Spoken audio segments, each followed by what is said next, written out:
same-day delivery, and what they offer as well is like for the customer, you could send your grocery list, and they would go make your groceries and they would deliver it to you in between an hour time.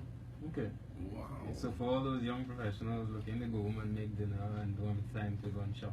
Yeah, because when we were doing the market research, it was very interesting because, like, for example, one of the strangest, like, in terms of statistics that we found was like a lot of like single moms, they do their shopping like after 10 in the night, because when they come home, you organize your house, you cook dinner, you put the kids to sleep. Their downtime is really that time. So they do a lot of their shopping at night. So I mean, there's not a platform. Well, they have a few platforms, but they don't have any that would do deliveries at like those like godforsaken hours. Right, exactly. In the morning, Okay. And of course, this is the program where we ask the relevant questions. What made you make up your mind and say, I'm going to start this business. This is what I'm going to go, and this is what I'm going to offer to the region, to Trinidad and Tobago? Well, it was basically like last Christmas. Right? Picture this: last Christmas, you're home, you're painting, granny running song, right? And see my grandmother coming home with all these bags. So I was like, well, what was it all the bags? She was like, well, Christmas shopping, but I mean, I'm looking at her age. So I was like, I mean, we don't even have like a platform where like people could do like wireless. And sorry, not wireless, but they could do like hands-free shopping. Right. Because my thing is that my grandmother should just be able to tell me what she wants. I should be able to go online and I should have these things delivered to me in under an hour. So the Christmas tree is everything. I mean, you're inside. But that's what made me really wanted to do the platform, well, specifically. Okay. And are they sort of, well, obviously you mentioned you're pairing with a courier service, so are there other strategic partnerships that you're looking at? Yeah. We doing a lot of like, I mean, right now we're in talks with the bamboo is getting a car parts, right? Because like I realized that people in Barbados, when they have to get car parts, they have to jump on a plane, come to Trinidad, go to the bamboo, get their parts. For real? Yeah. I was also told there's no bamboo in Barbados? No. They come across here because the prices are lower here. Oh, okay. I did not know that. They come across, but what we could do is now with Upshopr, you could go online, you could get your parts, and you could have it shipped to you that way as well. Because we have partnerships with other import-export companies as well. And that wouldn't be more expensive for them then? It wouldn't, because like most of the parts that you need are like small parts. So even like if they wait and carry it over, it's not going to be like anything.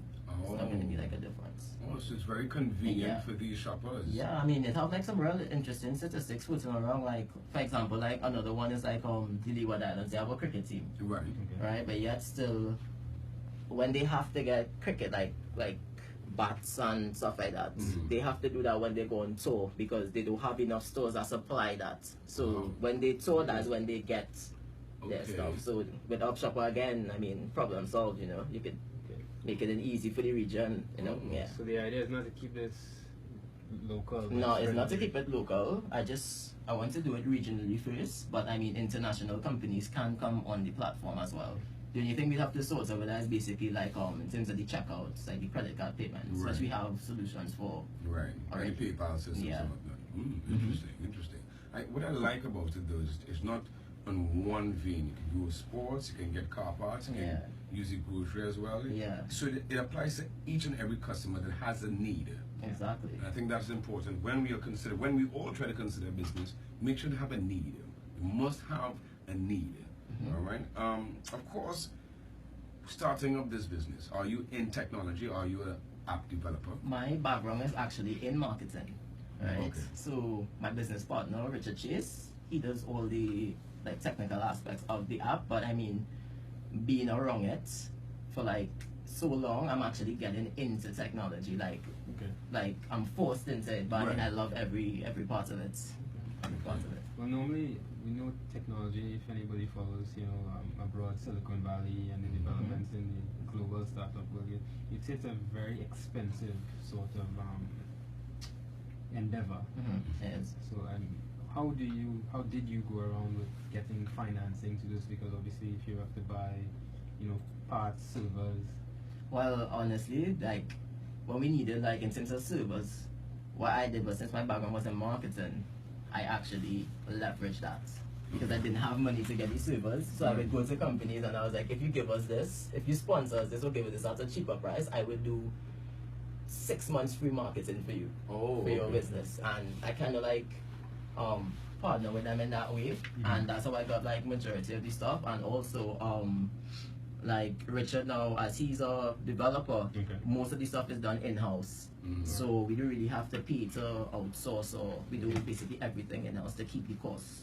Okay. But then in order to grow the business, you need a certain amount of financing or investment. Yeah. So we have we actually have a lot of companies that actually want to invest with us. There's one called Pegasus Capital, actually in New York, that's showing interest in us right now. So we have a foreign investor looking in. Alright. And we also have like some articles coming out in like TechCrunch. Okay. What else? Stumble Upon. I mean, so we actually get in like an international following as well. Alright. So That's yeah, good. things going. You know, we're taking it one day at a time, and you know, we're scale. You know, yeah, we're not scared. We're scale. I like that. If you don't mind me asking, how much investment you're looking at in order to have this thing grow?